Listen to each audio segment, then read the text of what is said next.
you want to be healthier, yet you just don't know what to do? All these shows telling you this and that, but nothing seems to work. Well, listen close. Golden State Media Concepts has got something great for you. The Health and Wellness Podcast dedicated to workout trends, healthy eating habits, diet, and everything about healthy living. Join us in our banters as we help you not just live life to the fullest, but live it to the healthiest.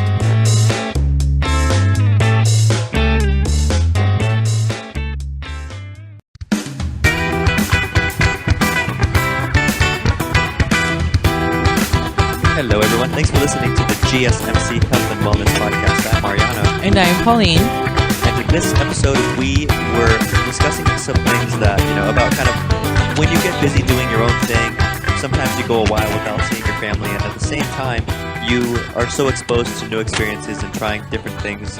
And while it's great to kind of push your limits, it's also fun every now and again to slow back down and decompress a little bit, which is why we wanted to talk about 4 ways to kind of reduce your homesickness or keep yourself from feeling too homesick. Right. And I think I didn't really realize how homesick that I actually really get until I went away for college. And just because I went not too far, I was about 8 hours away. I live in Northern California, but I went to school in Southern California. So that's when I kind of started first noticing how homesick that I actually get.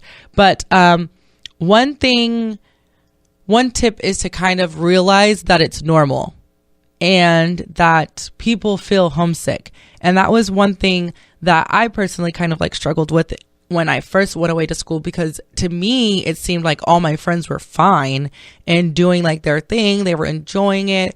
And I was just like, why am I the only one that's always so like homesick and like sad and things like that? Like, why am I the only one, missing home so much to where it would really make me not want to like hang out or do things?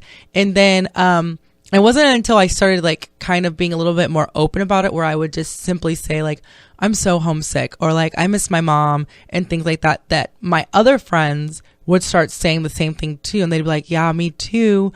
Like, if you ever want to come over, like, let's just hang out so that we're not by ourselves, type of a thing.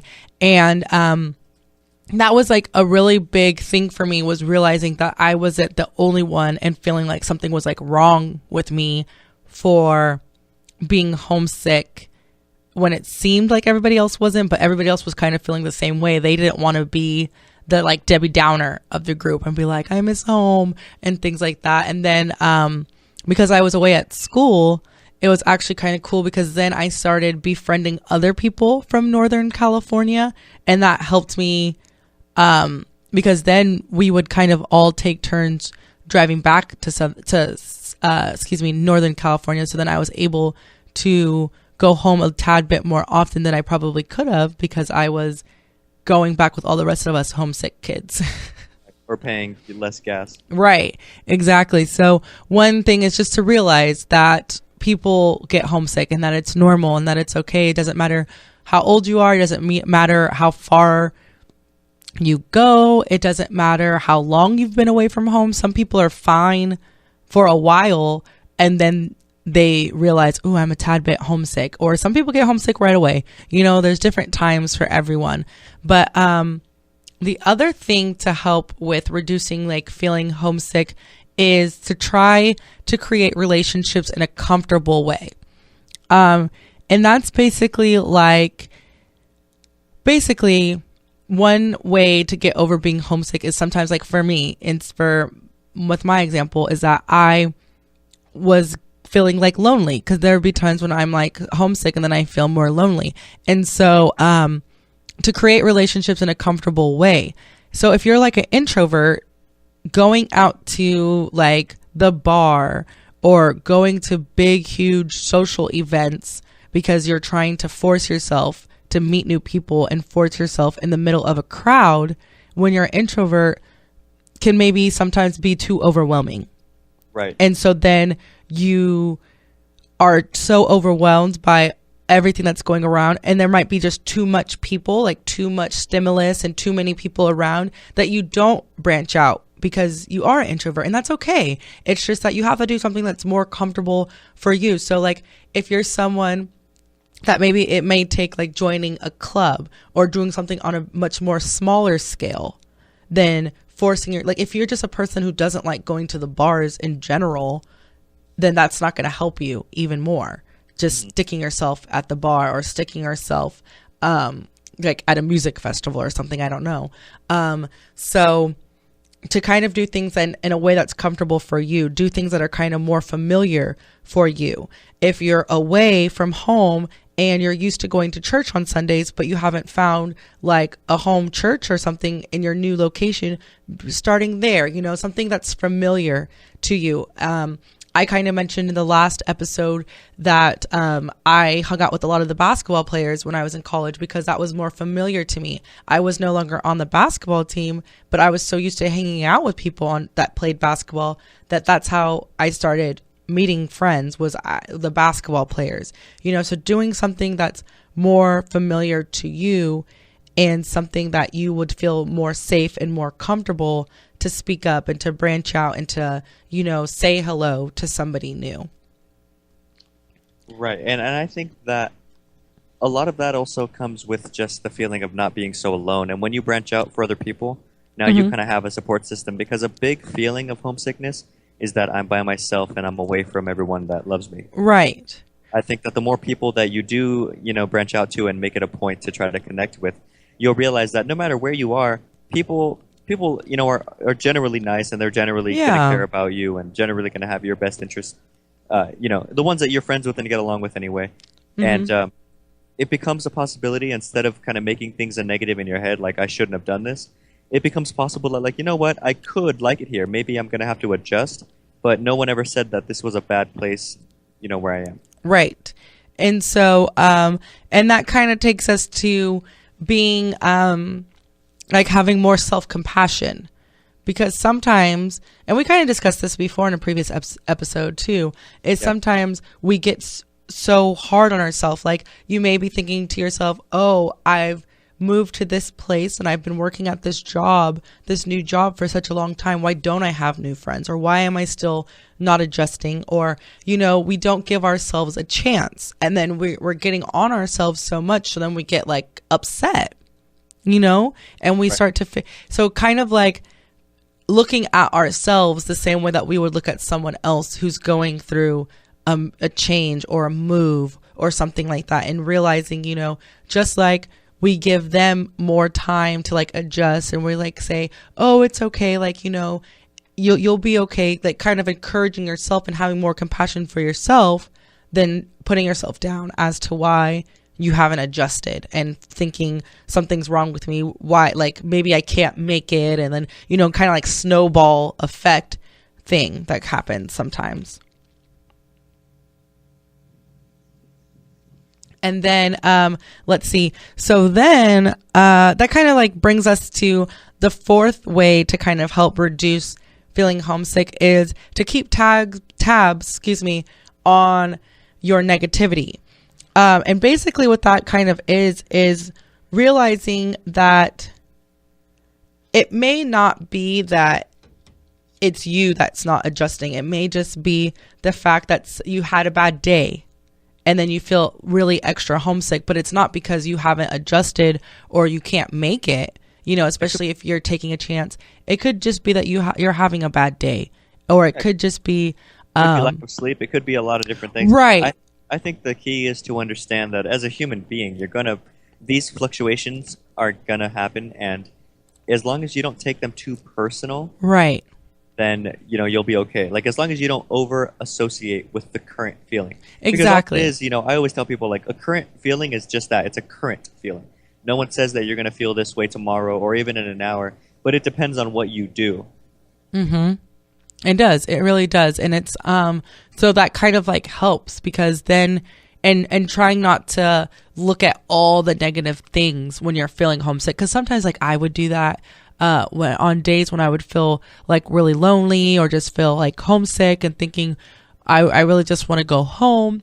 And then I would start thinking about all the other negative things. Like in my particular case, it was when I went away to college. So then I'd be like, you know, I haven't even, then I would start thinking about all the assignments that I still had to do. Then I would think to myself, like, if I would have just received like maybe a grade that I wasn't really happy with, then I would start, thinking about that and think of how like I'm a failure now and things like that. And then it kind of just grows and then you get even more homesick because you feel like everything is going wrong and that you're not good enough or something like that. Exactly. And it creates that kind of ideal in your head of, well, here I'm failing, but at home I wouldn't be because everybody would love me. I don't have to do anything except Right. So it does. I mean, being homesick is okay. And essentially, like, I used to always tell like myself, well, I would get so homesick because I missed home because it was such a good place, and it was something that I associated with really good memories. Like you said, associated with people that loved me, associated it with just pleasantries. So I think that's why people do get homesick. Or like if you're just somebody who travels a lot, you just get homesick because then you miss your bed. You miss just having your own refrigerator and having your own space. And that's another reason why some people get homesick too, is if they just travel very often. But again, it's just something that everybody experiences. Even people who are well traveled miss home. People who seem the most confident or seem that they've well adjusted, everybody misses home. Home is something that for many of us is a good place, and even if it's not necessarily home, it could just be your hometown. It could be like you're missing the food, something familiar, because that adds the comfort. Right, exactly. It's the familiarity and things like that. And just, I remember I have a really good friend who was my friend in college, and I used to think of how homesick he must be because he's from Greece, and we don't have a lot of, like, in that area where we were going to school, there wasn't a lot of Greek food places and things like that. And I used to think to myself, oh, he can't even have, certain foods when he's homesick to kind of like just remind him of home, certain smells, like things like that. So there's a lot of things that factor into why people get homesick and then ways to get over it. I know that like that's why they have like comfort food, like that's why it's called that, because it comforts you. Or just certain smells that might remind you of a pleasant time. There's different ways to kind of like cope with it. But I think the main thing is to realize that it's not just you and that it's not a bad thing. It's okay. Right. So we're actually going to cut it to a break real quick. And then when we come back, we're going to discuss how to wean off of soda, which I think is something that, or just juices in general, like sugary drinks. So keep it locked here. You're listening to the Golden State Media Concepts Health and Wellness Podcast.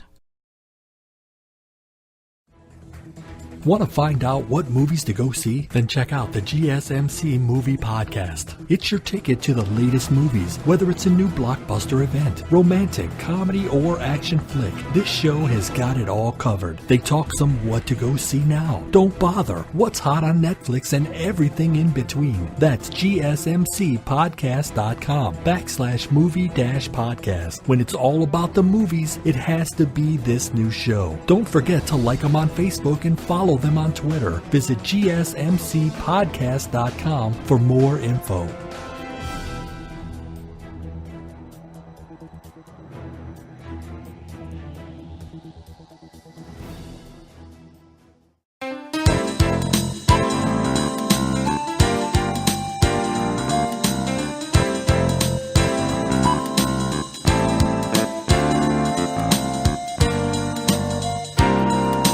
Welcome back, everyone, and thanks for listening to the GSMC Health and Wellness Podcast. I'm Mariano. And I'm Pauline. And what we wanted to talk about this time was how to kind of wean yourself off of those things that are really hard to let go of.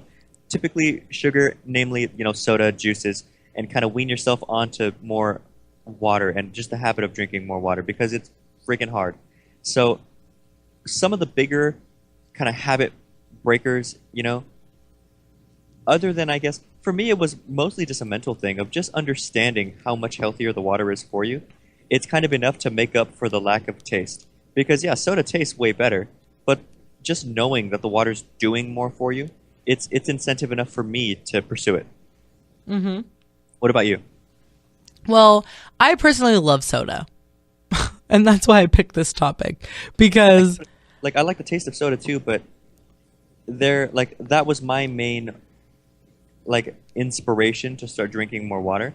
I didn't really need too many others than just, like I don't mind doing it even if it doesn't taste as good. I don't mind doing it if it's for your own good.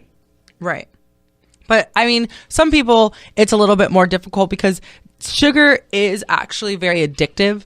And sugary drinks such as juice and it tastes good, and there's like different varieties and things that you can choose from. I personally just love like the carbonation. Like I love the carbonation. So there are ways to kind of help you wean off of sugary drinks and sodas and then kind of, eventually just not consuming it at all. And so there's a few tips that I wanted to share when it came to that. And one of the first tips, because sometimes for a lot of people it's really hard to just cut it cold turkey, and to completely say, like, there are people that have said like I'm completely done, but then they consume juice. Because I do have like friends and people that I know that will say they don't drink soda, but then they'll order lemonade, and I'm like, okay, but it still has the same amount of, carbs, sugars, and all that. But to each his own. So one way to kind of help you wean off of all of that is, which this particular tip I think would help me actually wean off of soda quickly. One of the things that I was looking up when I was researching this was actually mixing your soda with water. So it's like part soda, part water, basically like watered down soda. Now, if I had to drink watered down soda all the time, I would probably give it up a lot quicker. Because to me personally, watered down soda tastes not good at all. So that's one way to kind of wean yourself off of soda. Another way is to limit yourself and because like there's the whole classic, like if you don't buy it, then you won't have it in the house. But then there's times when like you're going out and things like that. So just not ordering it or only ordering it, like not consuming soda at home or at work, but only when you go out to eat. So you're kind of like limiting the occasions in which that you're going to consume soda or consume juices. That was a big one for me too, though. If I don't have it in the house, then it's not even it's right. But then like if you're at work, some people have like vending machines at work, or like if it's just in the break room all the time and things like that, it's just like easy access. So you may not actually buy it yourself, but it's just there, and so kind of just limiting that and like using it as kind of like more of like a treat rather than just a normal drink that you have. Another thing is to kind of switch up what you're consuming. So perhaps instead of like, there's like organic sodas or like, the seltzer waters, because like for a person like me, I just personally like a lot of the carbonation. That's what I like. And so switching to waters that are carbonated so that you still kind of get the bubbles, which I like, but it's water. And so that's another way to kind of not trick yourself, but to give yourself what it is that you want without all the added sugars and additives that... It's like weaning yourself off. I think that's okay. Yeah, like weaning yourself off. They have some flavored bubbly waters, which are kind of good. A lot of them are not that good, so you may have to, try a few to decide what you like. Seltzer water to me is gross. I actually, carbonation is what I don't like from soda. Oh, really? Yeah, I don't like the bubbly feeling in my like. You ever drink soda kind of fast and it feels like your stomach is painfully expanding, or like you're drinking too. Whatever it is, something in there just doesn't feel right. Or maybe like if you don't drink soda for a long time and then do drink soda, you're much more sensitive to the carbonation and it just doesn't feel right. See, that's the funny thing. I like it. I don't like. I know exactly what you're talking about, but then I'm like, ooh, I haven't had bubblies in a while. Like I preferred soda when I would drink it after it had sat for a while. Really? When it's flat? Yeah, like because the flavor's still there. So like I would like fountain drinks because they sit and so the carbonation tends to be gone. But like if I were to open a soda and I hear the like, psst, I would have to kind of let it sit and wait for a minute, and I would even kind of squeeze the bottle Can you do that a bit and let the carbonation sound again? Seriously, I was really weird about it, but I love that sound. I'm like, ooh, this Pepsi about to be good. See, and that's my problem. I think it's because I also just enjoy every part of it. But in terms of quitting it, I think that you made a great point. Just not having it really does do a huge kind of favor for you in terms of making it easier to get rid of it. But I think too that I'm not sure if you wean yourself off onto other things, like this may sound funny, but I actually drink my amino acids as just like a drink because they taste really good. And the thing is, when you drink them normal, like you're supposed to drink them with like 6 to 8 ounces of water. Right. They have like a really sharp kind of taste. Like they don't taste that great. But when I mix them with like 30 ounces of water, it tastes like slightly watered down Kool-Aid. Yeah. And I actually drink that just whenever I want to drink something. And it helps me because I really don't even drink my amino acids for the protein gains. I really just drink them because they help me get in water. So my amino acids are supposed to be red when I mix them, but I pour so much water that they look like slightly pink. Right. And just that little bit of flavor is enough for me, but they have no sugar, no carbs. It's just branched chain amino acids, and it tastes good enough that I don't even really want soda. Right. And yeah, that is true. Like, I guess that's kind of like what the idea was behind like adding water to your soda. Is kind of like you still get like a little bit of flavor, but just like you said, and there's those like Crystal Lights that I know that some people enjoy to try to like kind of wean yourself off, but I'll do that too. How you were saying, like I'll just add a whole lot of water so it gets like a little bit of flavor.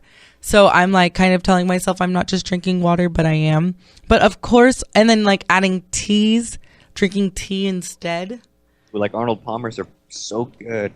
And like and like weaning yourself off of it. And I think and for a lot of people, they can just, cut it out. But then you have to remember that sugar is addictive. So there are people that aren't able to cut it back completely that quickly. And so, drinking tea is a little bit better. Like if you really wanted something with flavor or, the different flavored, waters that are out now. I know like Aquafina has some different, like, I think it's called like Splash or something like that. That you can try as well if you're trying to like really wean off of it. Right. And you know what too, just the logical half of it helped me. Like when you think about how much a soda costs and how much cheaper water is, that makes it easier for me because like for me to buy, like a 1 liter bottle of soda is like a couple bucks. To buy a gallon of water is $1. And if you have those like big 5-gallon jugs, to buy a gallon of water is like 35 cents. So it's so hard for me in good conscience to like buy a soda, because I'm not balling. I'm not like starving either, but it's hard that like the little bit of spending money that I do have, I don't want to waste on soda. You know what I mean? Mm-hmm. So like what I mean is like, let's say for example, for me, if I want to go to like a mall, the biggest, nicest kind of mall for me is like a 45-50 minute drive. But instead of driving and stopping and getting some soda somewhere, I would rather just take my water bottle, even if I don't put amino acids in it. Because in my head, I'm like, man, I just saved myself a few bucks. Right. And if this water bottle, if I take like 2 or 3, then I save myself buying a few sodas because there's like an hour drive, a few hours at the mall or whatever, and then like an hour on the way back. So that's all day long of fluid. I'm saving myself precious dollars. And like, everybody finds that thing where like either Big Five or JCPenney, like wherever you shop, especially like Forever 21, you find that thing that's like $10-12, and you're like, man, for that price, like I need it, Mm-hmm. And my rationale for not drinking soda is like, well, I totally just freed up, $12 for this thing.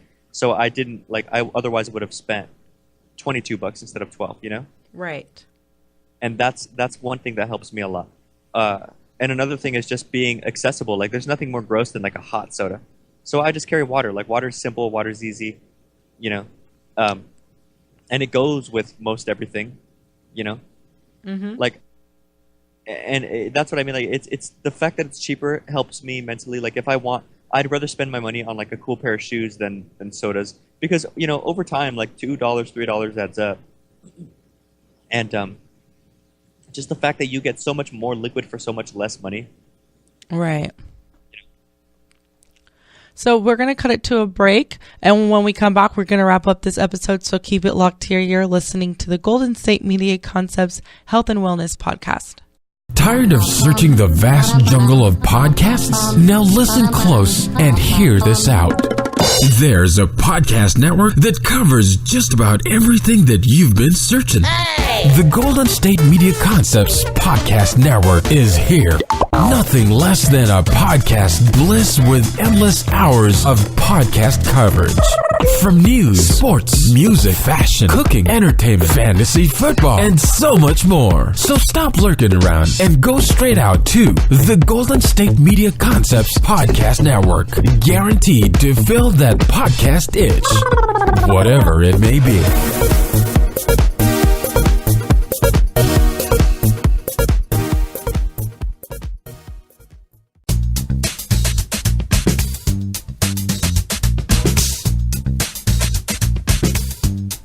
Hey everyone, thanks for listening to the GSMC Health and Wellness Podcast. I'm Mariano. And I'm Pauline. And this is going to be my last episode with GSMC, and I couldn't be more happy with all the time that I've spent with these guys.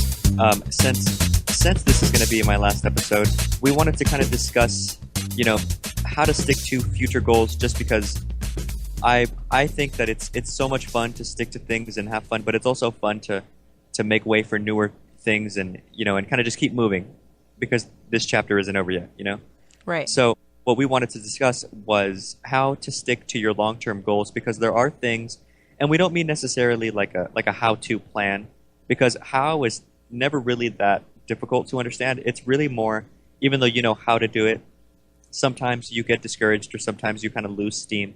And those are some of the things that we wanted to address in this episode. Now, I think a lot of it comes from just knowing yourself and knowing what it is that you may have issues with. Like for me, when I was smaller and younger, I dealt with a lot of insecurity when it came to doing things, because even though I tended to be pretty good at most things that I would try, in my head, I would kind of create these stories of like, oh man, I can't do this, or I'm not going to be as good, so I should just quit now and save myself the embarrassment. But it turns out, the reality is, as long as you stick to it, chances are you're going to do fine. And I found out that in my life, at least, way more often than not, I stopped myself. I honestly don't think I can think of a time where something stopped me. Like I stopped myself and I ruined a lot of things for myself. So it's been a big journey with GSMC, just pushing, into new territory and just going, even when you feel like you should quit because you don't think you'll do a good job, but you just kind of let results speak for themselves. And if it's not good, then it's not good, but it won't be because I didn't try. And I think that just knowing that, like if you understand these things about yourself, then it's okay to push yourself through it. It's a little bit of fear. It may be irrational, but the point is you can work past it and you can overcome it into something better. Exactly. What do you think? No, I think it's true. And I think that everybody learns from previous experiences. So it definitely does help. Right. And I think that you can't overstate the importance of habits. I think that habits play a way bigger role in our lives than any of us realize. And what I mean is, if you get into the habit of quitting something when it gets a little scary or a little difficult, and the funny thing is, a lot of times scary and difficult don't come together. Like I'd be scared of something even though I was doing just fine, and I would quit and I would make my fear reality, But that was a habit that I had to break, and that's one thing that I really focused on in these last months, working with you guys. And I think that healthy habits go a long way, because those are the things that you kind of rely on as like second nature. So like we were talking about when it came to confidence, on those good days, no one can shake your confidence, and that's great. But it's always on those like downer days when you're just not feeling it, that someone says the right thing and it just hits you the wrong way. Right. And the reason why that's so powerful is because it's not about the time when you're mentally capable of adjusting yourself and fixing yourself. It's about what you do when you're not at the top of your game.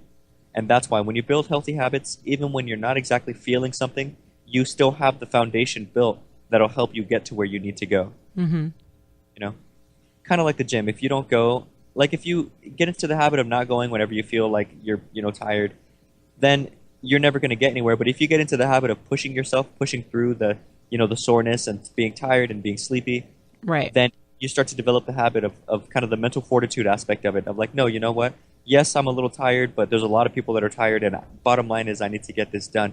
And you develop a work ethic that's just more profitable, Exactly. And it's more effective, and it'll carry you a much longer way.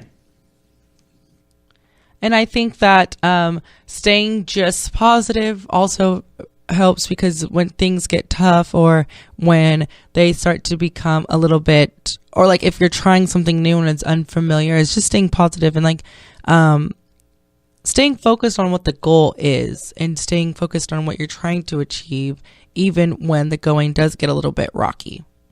Right. You know, and it's funny the way that things work that way. It's funny how, like, humans don't just operate at one kind of speed. You speed up, you slow down, you speed up, you slow down. But the messed up thing is when you slow down, you get scared that you're slowing down, so you kind of freak yourself out. And it creates this, like, vicious cycle of, oh, no, why am I slowing down? What's going on? Am I losing it? Am I, you know? Right. And it stops you from speeding back up. One thing that I've kind of learned recently is have a short, like, attention span and a small memory span. And what I mean is, if you failed something in the past, that doesn't necessarily mean that you're going to fail something this time. Exactly. What's that? No, I was saying exactly. Oh yeah, and instead of letting the past kind of scare you because it may happen again, you need to just forget that. You know, it's almost a sense of like naivety. If someone's going to be a naysayer, I didn't hear you, and if I failed before, and I might fail again because of that, I don't remember that. And just keeping that kind of short attention span allows you to stay in the here and now. And the truth of here and now is, you know, if you're listening to this podcast, then you're most likely at least in a good enough position to be like, well, I'm fed, there's a roof over my head, and I can do whatever it is that I need to do, you know? And if you focus too much on what was or what could be, then you're going to stop yourself in the present, when in the present you probably could do just a little bit more to get it done. And sometimes that's all it takes. It's just that little extra effort. Like, how many times just me and you, Pauline, like, how many times have you beat someone by a tiny amount at anything? You know? Just that little bit of extra effort can make the world of a difference sometimes. Yeah, I agree. So, unfortunately, Mariano is leaving us. I know. This is time to say goodbye. Dun, dun, dun, dun, dun. we need to do the really cool soccer one. Na na na na na na na. Hey hey hey. Goodbye. So this is it with Pauliano. Yes. But who knows? Maybe Mariano will be a guest sometime. Yeah, maybe we'll bring it back. So you have been listening to the Golden State Media Concepts Health and Wellness Podcast. You can listen to us on the GSMC Podcast Network website, which is gsmcpodcast.com, iTunes, Google Play, SoundCloud, and also on Stitcher. You can listen to this episode. What was that, Mariano? You're messing up my spiel. Sorry, well, I was going to say, hopefully you'll hear me pretty soon on the local radio show, so stay tuned. Yeah, you never know. Might be hearing him sooner rather than later. So I'm Pauline. I'm Mariano. And it's been great. I will talk to you soon. Who knows what's going to happen now? Who's going to be my new partner in crime? Will I have a new partner in crime, or will I have to save Gotham myself? We'll never know. Keep it locked here.